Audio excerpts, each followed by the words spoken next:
오늘도 주님의 은혜를 사모하여 나오시는 모든 성도님들 주님의 이름으로 사랑하고 축복합니다. 오늘 하나님께서 간절히 엎드려 기도할 때에 위로부터 폭포수와 같은 은혜를 주시고 기도 응답받는 놀라운 귀한 시간이 되기를 바랍니다.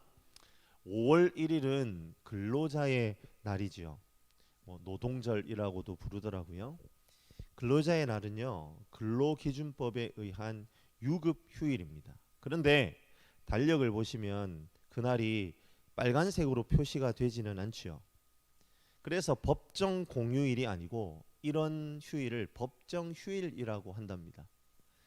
그래서 이날은 관공서나 학교 같은 곳은 정상 근무를 하고요. 일반 사기업들은 휴무를 하는 경우가 많습니다. 하지만 근로자의 날임에도 불구하고 휴무를 하지 못하는 분들도 많습니다. 근로자임에도 불구하고 정상적인 출근을 해야 하는 사람들에게는 더더욱 이날이 휴일로서의 의미가 완전히 상실되는 거죠. 그리고 휴식은커녕 도리어 골머리를 썩어야 하는 상황을 맞이하게 되기도 합니다.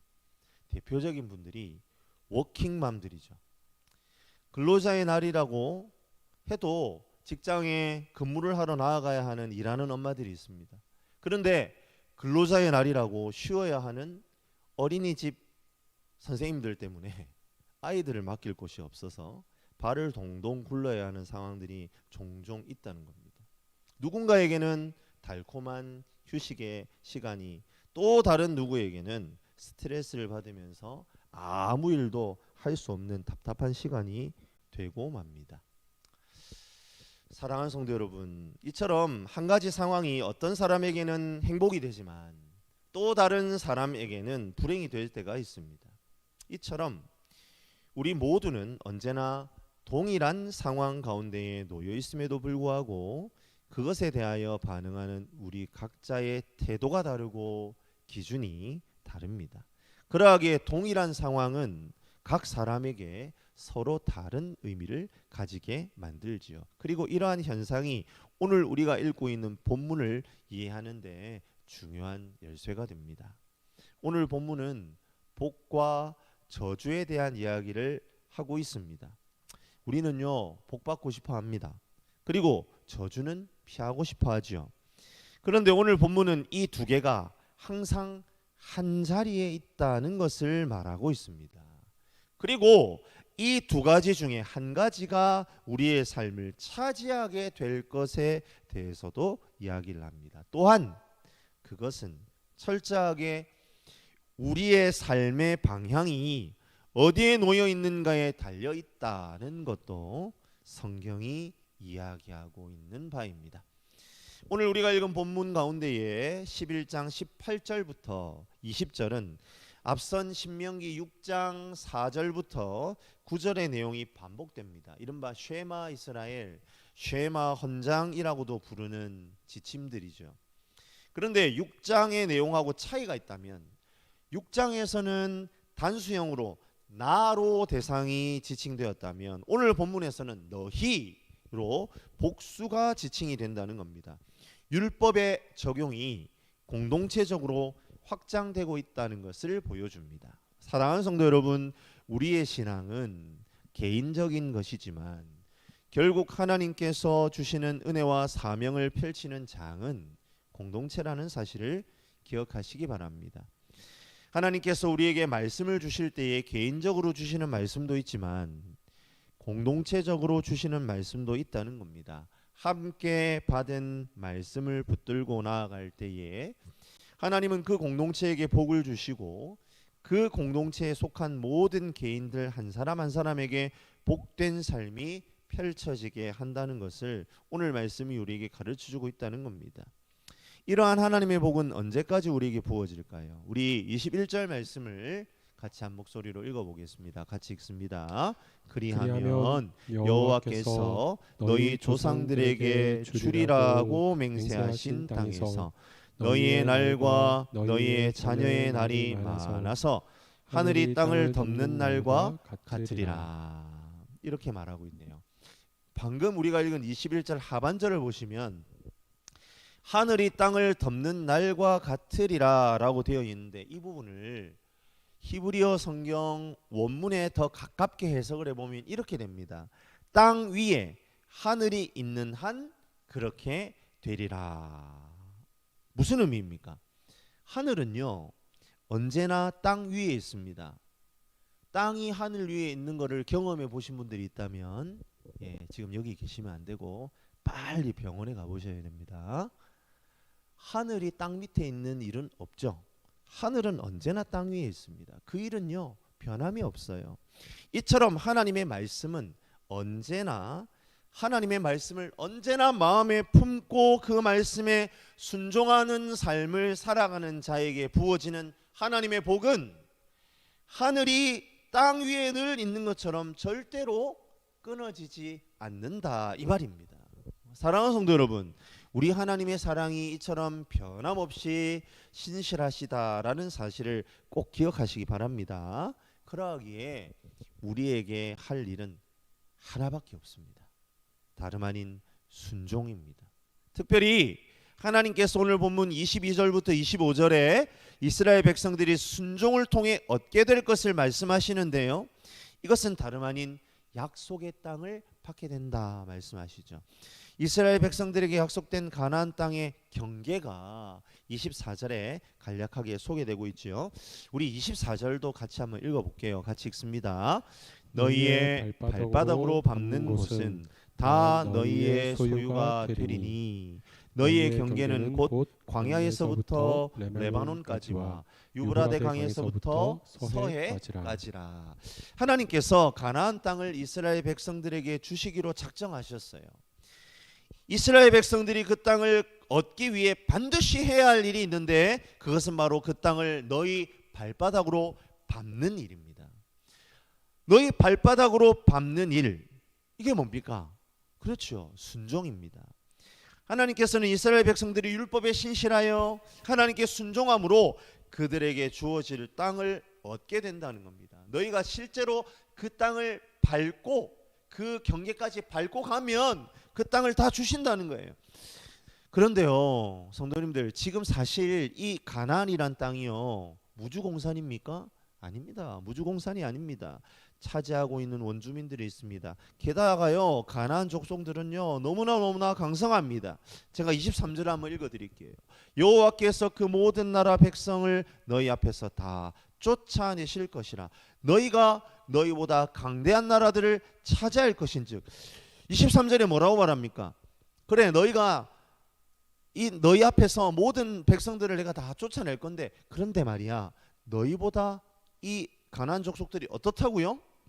강대한 나라라고 말합니다. 하나님께서는 가나안 족속들이 이스라엘보다 약해 빠졌어 그렇게 말씀하지 않으신다는 거예요. 하나님은요 이스라엘보다 강하다는 것을 이미 알고 계십니다. 그리고 그들을 친히 다 쫓아내실 것이라고 말씀하세요.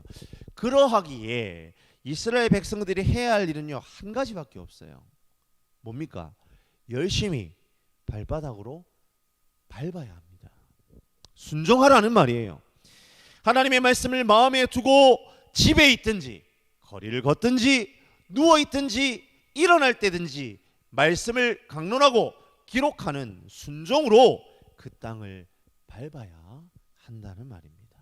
사랑하는 성도 여러분, 우리는요 하나님의 말씀을 우리의 마음에 담아두고 있는지 이 시간 이 말씀 앞에 우리의 마음을 잘 비추어 보아야 합니다. 이 밤에 기도하기에 나온 여러분들의 마음에 하나님의 말씀이 있습니까? 그리고 그 말씀을 붙들고 내가 살아가는 삶의 터전에서 발바닥으로 밟아 살아가는 인생을 살아가고 계십니까? 그렇다면 믿으십시오. 하나님께서는 저와 여러분의 삶을 통해 하나님의 위대한 기적을 이루실 것입니다. 감히 내가 이길 수 없을 것 같은 대적들을 이기는 역사가 나를 통해 일어나게 될 것입니다. 하나님의 끊어지지 않는 복의 물줄기를 매일매일 경험하게 될 것입니다. 그것이 오늘 하나님께서 말씀을 통해 우리에게 약속하시는 메시지입니다. 하나님께서는 이스라엘 백성들이 철저한 순종을 통해 가나안 땅을 얻게 된 후 그 땅을 살아가는 과정에서도 순종할 것을 말씀하시지요. 우리 다 함께 26절 말씀입니다. 우리 같이 한번 읽어볼게요. 내가 오늘 복과 저주를 너희 앞에 두나니. 오늘 본문 26절에서 하나님은 하나님의 백성들의 면전에 복과 저주를 둔다 이렇게 말씀하십니다. 매우 짧은 이 26절 한 절 말씀에서 우리가 먼저 생각해야 하는 것은 복과 저주라는 것이 우리의 삶에서 멀리 떨어져 있는 그 무엇이 아니라는 말입니다. 바로 우리의 면전에 있다는 겁니다. 우리 성경은요, 너희 앞에 이렇게 번역했지만요, 성경 원문을 보면 너희의 면전에, 너희의 코앞에 복과 저주를 둔다. 이게 더 정확한 번역입니다. 하나님께서는 하나님의 복과 저주를 우리의 삶과 동떨어진 어떤 차원이나 어떤 공간에, 저기 하늘 꼭대기 위에, 아니면 저기 땅의 깊은 데다가 둔 것이 아니라 우리의 코앞에다가 갖다 놓았다. 그렇게 말씀하십니다. 하나님께서는 하늘의 복과 저주를 쌓아두시고 땅 아래에 살아가는 우리들에게 그 복과 저주를 던지시는 하나님이 아니시란 말이에요. 하나님의 복과 저주는 이미 우리의 일상생활 가운데에 이미 놓여있는 모든 삶의 정황들과 밀접하게 관련되어 있음을 너희는 기억하라, 이 말입니다. 이러한 하나님의 선포에서 우리가 꼭 명심해야 될 것이 있습니다. 우리는 우리의 면전에 복과 저주가 놓여 있다는 것을 기억할 때에 우리의 평범해 보이고 일상적인 삶의 어떤 한순간도 함부로 살아갈 수 없는 존재임을 인식하게 된다는 겁니다. 복과 저주가 나의 코앞에 있다는 것을 인식하는 삶, 이게 왜 중요할까요? 그래야 함부로 살지 않게 된다는 말이죠. 만약에 말입니다, 하나님의 복과 저주가요, 정년이 되어서 은퇴할 때에 마치 퇴직금처럼 이 대차 대조표를 따라서요, 너는 복 받을 짓을 이렇게 했고 너는 저주 받을 짓을 이렇게 했으니까 더하기 빼기 해서 너한테는 복 이만큼, 아니야 너한테는 저주 이만큼, 이런 식으로 정산된 후에 우리의 인생의 말년에 뚝 떨어지는 어떤 것이다라고 생각해 보십시오. 그러면 우리는 우리의 삶에서 이 복과 저주 사이에서의 그 긴장된 삶을 유지할 수 있겠습니까? 아니요. 우리는 그 삶의 긴장을 유지하기 불가능합니다. 그런데 말입니다, 사랑하는 성도 여러분, 우리의 삶을 들여다보면 우리는 이와 같은 복과 저주의 차원에 대해서 잘못된 태도를 보일 때가 얼마나 많은지 몰라요. 복과 저주가 얼마나 나의 면전에 가까이 있는지를 인식하지를 못해요. 그리고 자기 마음대로 사는 겁니다. 그리고 어떨 때는 내가 살아가는 삶이 저주인지 복인지, 우리 그런 표현 많이 쓰지 않습니까? 이게 똥인지 된장인지도 구분 못하고 살아간다고? 그냥 되는 대로 삶을 영위해 갈 때가 얼마나 많은지를 모릅니다. 한순간도 하나님의 복과 저주로부터 떨어져 있는 삶의 자리는 없습니다. 우리가 먹는 것도 자는 것도 어떠한 삶의 한 조각도 하나님의 복과 저주에서 소외되어 있는 것이 없다는 말이에요. 그런데 우리는 우리 스스로 하나님의 복과 저주를 판단합니다. 뭐 이 정도 사소한 것에서 뭐 하나님께서 뭐라고 하시겠어? 뭐 이런 작은 일에 대해서 뭐 하나님의 개입하심, 뭐 하나님의 일하심을 우리가 논할 필요가 있겠어? 그냥 그러고는 자기가 멋대로, 자기 그냥 생각되는 대로 그냥 주어대면서 살아가는 거죠. 그런데 말입니다, 사랑하는 성도 여러분, 하나님께서 복과 저주를 하나님의 백성의 면전에다 주시겠다라고 말씀하신 의도는 철저하게 하나님의 백성의 삶의 구석구석마다 개입하시고 가까이 붙여놓고 우리를 돌보시고 지키겠다는 하나님의 의도가 있다는 것을 기억해야 합니다.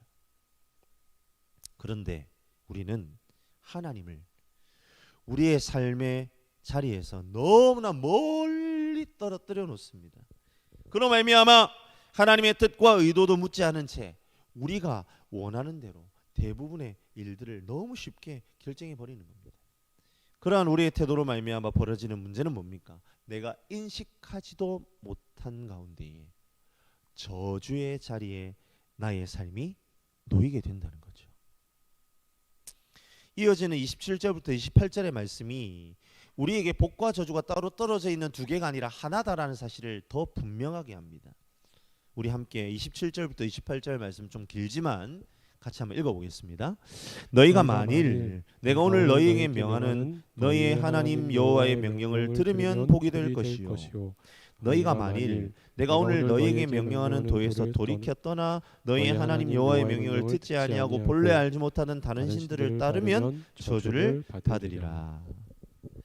우리가 방금 읽은 이 27절과 28절 말씀을요, 하나님의 명령을 지키면 복받고 하나님의 도에서 떠나 명령을 안 지키면 저주받는다, 그런 차원으로 우리는 이 본문을 해석하고 그렇게 받아들일 가능성이 매우 높습니다. 그리고 하나님께서 이미 기준을 정해놓고 이 기준에서 미달하면 가차없이 불합격시키는 그런 옹졸한 하나님으로 생각할 여지도, 우리가 방금 읽은 이 27절과 28절을 가만히 보면 그럴 여지도 충분히 있습니다. 하지만 그것은 잘못된 생각이라는 거예요. 우리가 방금 읽은 27절부터 28절의 히브리어 원어 성경을 보시면 우리는 마치 완벽한 문장을 두 개를 이렇게 읽는 것 같지만 완전한 문장이 되지는 않습니다. 무슨 얘기냐면 이런 겁니다. 아까 27절 마지막에 복이 될 것이요 이렇게 서술어로 마쳤잖아요. 그리고 28절 마지막에는 저주를 받으리라 이렇게 우리말 성경으로 번역한 거는 마치 서술어가 있는 잘 갖춰진 문장처럼 해석이 되어 있는데 실제로 원문에는 그게 다 앞으로 와 있다는 거예요. 그것이 복, 28절에는 그것이 저주, 이렇게 처음에 단어로 제시되어 있을 뿐 문장의 서술어가 아니라는 겁니다. 자, 이러한 문장 표현이 우리에게 가르쳐 주는 게 뭡니까? 복과 저주가 위로부터 내리는 것이 아니라 우리의 하나님을 향한 반응에 따라서 나에게 주어진 상황과 형편이, 그 형편 자체가 그것이 복이기도 하고 그것이 저주이기도 하다는 겁니다. 이 비밀을 깨달으면 하나님의 백성들은요, 하나님 안에서 경험하는 자유를 누리게 되는 거예요. 우리는요, 자녀들을 바라보면서 공부를 참 잘하면 좋겠다 그런 생각을 합니다. 뭐 이미 우리 애들은 다 그 시기 지나갔으니까 요즘은 그런 생각 안 한다. 아니요, 이제 그러면 바뀌잖아요. 그럼 이제 우리 자녀가 돈을 많이 벌었으면 좋겠다. 네? 또 결혼을 하면 우리 자녀가 이제 가정을 이뤘으니까 빨리 손주를 봤으면 좋겠다. 항상 이 뭡니까? 자녀를 향한 기대가 있지 않습니까? 우리들에게. 그런데 어때요? 그럼 공부에 한번 좀 집중해서 얘기를 봅시다. 이것은 모든 부모님, 특히 대한민국의 어머니들이라면 절대로 버릴 수 없는 바람이죠. 이웃집 자식이 내 자식보다 공부를 잘한다고 생각하면 기분 좋을 부모님이 어디 있겠습니까? 우리는 그런 관점에서 자녀가 공부를 잘한다 또는 못한다에만 초점을 맞춘다는 거예요. 우리 자녀가 돈을 잘 번다, 우리 자녀가 돈을 잘 못 번다, 우리 자녀는 직장이 별로다, 우리 자녀는 직장이 좋다, 우리는 여기에만 딱, 현상에만 딱 집중해서 초점을 맞춰서 본다는 겁니다. 그래서 이렇게 되겠죠. 공부 잘하는 거 복, 돈 잘 버는 거 복, 공부 못하는 거 저주, 돈 못 버는 거 저주, 이런 공식을 세운다는 겁니다. 그런데 사랑하는 성도 여러분, 그게 진짜 그 공식이 진짜 딱 맞아 떨어진다라고 장담할 수 있을까요? 하나님은 공부를 잘하는 것이 복이 되고 또한 저주가 될 수 있으며 공부를 못하는 것이 또한 복이 되고 저주가 될 수 있다고 말씀하셔요. 너의 자녀가 돈을 잘 버는 것이 복일 수도 있고 저주일 수도 있으며 너의 자녀가 돈을 못 버는 게 복일 수도 있고 저주일 수도 있다, 그렇게 말씀하신다는 거예요. 상당히 단순해 보이지만요, 이 둘의 차이는요 엄청나게 다른 관점이 있는 겁니다. 다시 한번 공부 얘기를 해볼까요? 아무리 공부를 잘하면 뭐 하겠습니까? 자녀가 하나님의 공의와 하나님의 사랑을 깨닫지 못하고 철저하게 자기 중심적인 인물로 성장해 간다면, 심지어 정신적으로 사이코패스에 가까운 이기적인 존재라면요, 그 아이가 공부 잘하는 거 복입니까 저주입니까? 저주입니다. 자신이 배운 지식을 가지고 사기를 치든지 아니면 여러 사람들을 한꺼번에 죽일 수 있는 폭탄을 만든다든지, 결코 이 아이에게 공부 잘하는 것은요 복이 아닙니다. 오히려 그럼 뭐가 복일까요? 그렇죠, 공부를 못하는 게 복입니다. 사랑하는 성도 여러분, 27절의 말씀처럼 내가 오늘날 너희에게 명하는 너희 하나님 여호와의 명령을 들으면 너희 면전에서 막닥뜨리게 되는 그 현실이 복이라는 겁니다. 반대로 28절에 언급된 것처럼 내가 오늘날 너희에게 명하는 도에서 돌이켜 떠나 너희 하나님 여호와의 명령을 듣지 않고 다른 신들을 쫓으면 너희 면전에서 마주하는 현실 가운데에 풍년이 들고 돈이 많이 벌리고 그리고 먹고 사는데 걱정 없고 아무리 태평인 삶이라 할지라도 그 삶이 뭐라고요? 저주라는 말이에요. 반드시 기억하셔야 합니다. 나의 삶의 장 자체가 복이 되고 저주가 되는 것이지, 뭔가 특별한 복이 하늘에서 뚝 떨어지고 저주가 벼락이 떨어지듯이 하늘에서 떨어지는 게 아니라는 말입니다. 하나님은 그런 차원에서 복과 저주를 논하시는 것이 아니라 우리의 일상적인 삶의 차원에 편만하게 놓여있는 복과 저주를 말씀하신다는 거예요. 그러하기에 사랑하는 성도 여러분, 우리는 이러한 하나님의 제안에 대해 감사하고 기뻐해야 합니다. 하나님은요 절대로 자신의 백성을 압박하거나 겁을 줘서 말 잘 듣는 애완동물로 삼으시려는 분이 아니라는 거예요. 그분은 단지 복과 저주가 될 우리의 삶의 장을 우리의 면전에 놔두실 분입니다. 그리고 더불어 하나님의 백성으로서 감당해야 될 사명과 책임을 주시는 거예요. 그리고 그것을 스스로 감당하고 온전히 하나님의 계획에 순종하여 나아가기를 지켜보시고 기다려 주십니다. 그것이 하나님께서 하나님의 백성을 다루시는 방법입니다.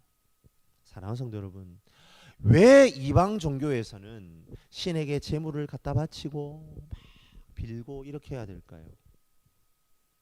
그들의 관점에서, 우상 숭배자들의 관점에서 신들은 철저하게 자기 중심적인 신들이기 때문입니다. 그 신들의 마음을 즐겁게 해야만 화를 면할 수 있다고 믿기 때문이에요. 그것이 바로 사탄의 전략입니다. 사탄은 철저하게 인간들로 하여금 하나님의 참모습을 보지 못하게 만듭니다. 사탄은 자꾸만 하나님을 변덕쟁이 신으로 양손의 복과 저주의 주머니를 쥐고 너희들이 어떻게 하나 한번 두고 보자, 그렇게 노려보고 있는 신으로 포장해서 하나님을 자꾸 속입니다. 하나님에 대한 상을 자꾸만 속이려고 하는 겁니다. 우리를 미혹하는 거죠. 그래서 어떻게 될까요? 자꾸만 우리를 기복신앙으로 이끌고 가는 거예요. 절대로 하나님을 신앙하는 삶은요 그런 눈치 작전으로 일평생을 살아가는 삶이 아니다라는 것을 기억하시기 바랍니다.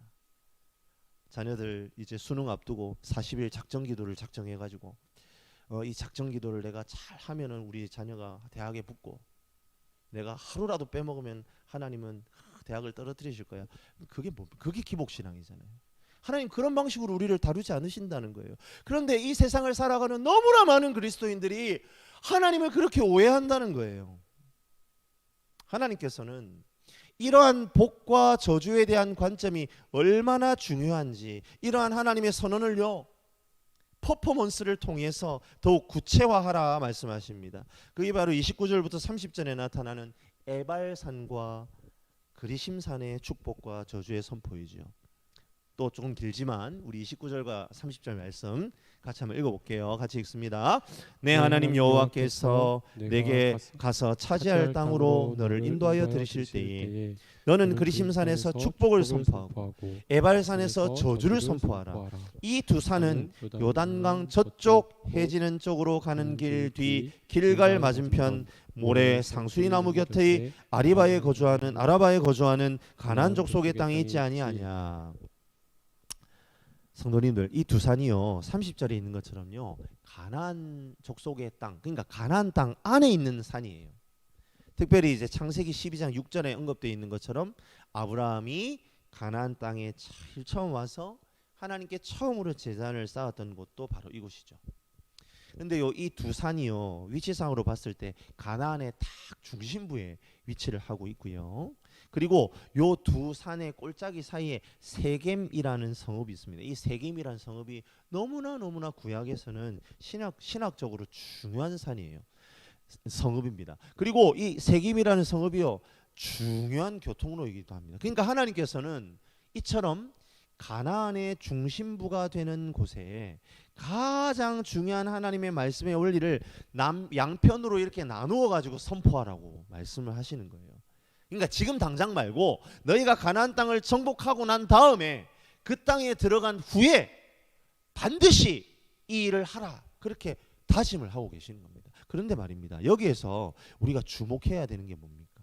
바로 앞선 26절부터 28절에서 계속 일관되게 언급했던 복과 저주가 하나다라는 메시지를 이 그리심산과 에발산이라는 요 지형의 상태를 통해서도 말씀해 주신다는 거예요.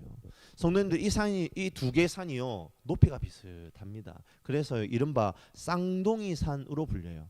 하지만 이 각 산의 상황은 너무나 대조적이라는 겁니다.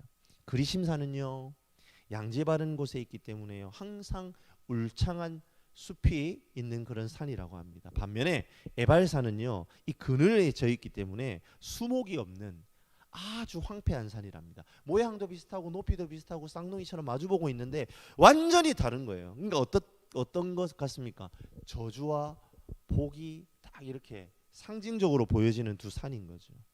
그러니까 동일한 장소에 복과 저주, 이 두 가지는 항상 공존하고 있다라는 것을 이 그리심산과 에발산 그 자체가 우리에게 말해주는 거란 말입니다. 그러하기에 이 공간, 이 상황에서 하나님을 향하여 어떻게 반응하는가가 중요한 것이지, 하나의 상황 자체가 복과 저주를 결정하는 게 결코 아니다라는 것을 우리에게 말씀하신다는 겁니다.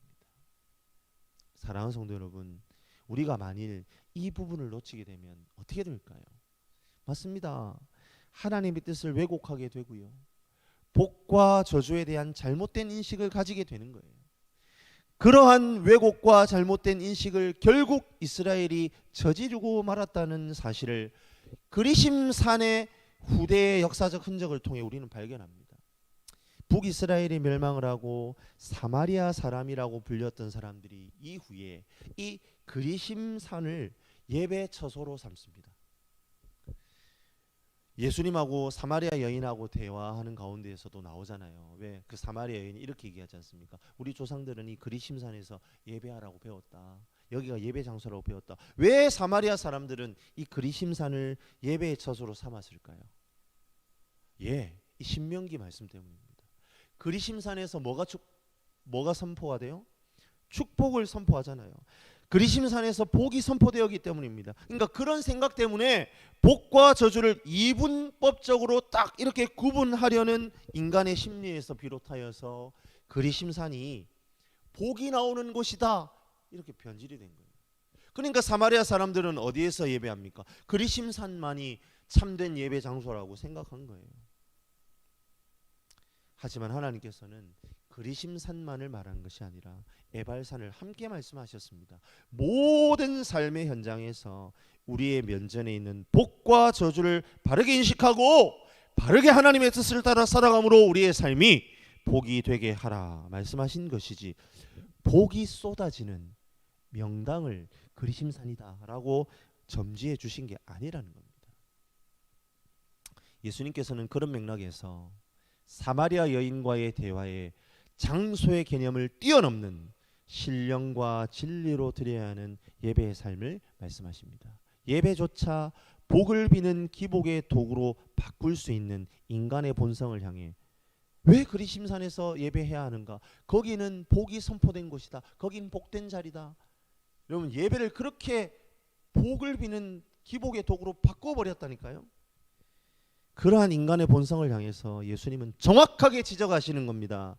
우리가 어떠한 삶의 맥락에 처해 있는가의 문제보다 더 중요한 것은 우리의 삶의 방향이 철저하게 하나님께로 나아가고 있는가에 초점을 맞추는 삶을 살아야 한다. 성도들을 향해 요청하시는 겁니다. 그리고 바울 사도는 그러한 예수 그리스도의 메시지를 로마서 12장 1절에 우리에게 이렇게 말하죠. 제가 한번 읽어드릴게요. 그러므로 형제들아, 내가 하나님의 모든 자비하심으로 너희를 권하노니 너희 몸을 하나님이 기뻐하시는 거룩한 산제물로 드리라. 이는 너희가 드릴 영적 예배니라. 할렐루야. 아멘. 바울이 강조하는 게 뭡니까? 하나님이 궁극적으로 우리의 삶을 통해 요청하시는 것은 우리의 삶 자체가 예배가 되게 하는 것이다 라는 말입니다. 그리고 그러한 삶의 예배가 우리의 면전에 놓여 있는 복과 저주를 온전히 복으로 바꾸어 버리는 놀라운 기적으로 우리에게 이루어진다라는 사실을 강조하는 거죠. 말씀을 마무리하겠습니다. 사랑하는 성도 여러분, 하나님께서는 요단강을 앞에 두고 이제 가나안 땅을 정복해 나아가는 이스라엘 백성들에게 까다로운 어떤 법적 기준을 제시하고 그것을 기계적으로 지켜야 할 것을 요청하시는 것이 아니다라는 것을 우리는 오늘 본문을 통해 깨달아야 합니다. 하나님은 결국 가나안을 정복할 이스라엘 백성들을 향하여 뭘 원하시는 거예요? 삶 자체가 온전한 예배가 되는 것에 초점 맞추는 삶을 살기를 원하시는 겁니다. 그리고 지금 이 시대를 살아가는 저와 여러분에게도 마찬가지고요. 복과 저주는요, 마치 동전의 양면과 같습니다. 어떤 면에서 우리가 그것을 선택할 수 있는 특권이 주어진 것이나 마찬가지입니다. 하나님의 백성들의 놀라운 특권이 바로 이것입니다. 온갖 악으로 가득 채워져 있고 불의로 가득한 세상 가운데에서도 하나님의 선명한 기준을 붙들고 하나님의 모든 규례와 법도를 행하여 지키기로 결단하는 하나님의 백성들에게는 이 악한 삶의 현실이 복이 되는 놀라운 기적이 일어난다는 겁니다. 그러하기에 나의 삶의 자리를 한탄하며 주저앉아 있는 것은 매우 어리석은 일입니다. 반면에 내가 누리고 있는 물리적인 안락함에 젖어서 그래 이게 복이지 그렇게 여기며 그것만을 더욱 추구하며 사는 삶도 어리석습니다. 복과 저주는 철저하게 우리의 면전에 놓여 있는 하나의 삶의 장이기 때문입니다. 그러하기에 그것을 복이 되게 하는 것은 얼마나 우리가 우리의 삶의 자리에서 자기 자신을 거룩한 산 제물로 하나님께 드리느냐에 달려 있음을 기억하시기 바랍니다. 그리고 지금도 우리는 복된 삶을 누리기에 늦지 않았다는 것을 기억해야 합니다. 이 시간 다시 한번 우리의 영안을 열어 하나님이 나의 앞에 펼쳐주신 귀한 것들을 헤아려 볼 수 있게 해달라고 간절히 구하는 저와 여러분들이 되시기를 주님의 이름으로 간절히 축원합니다.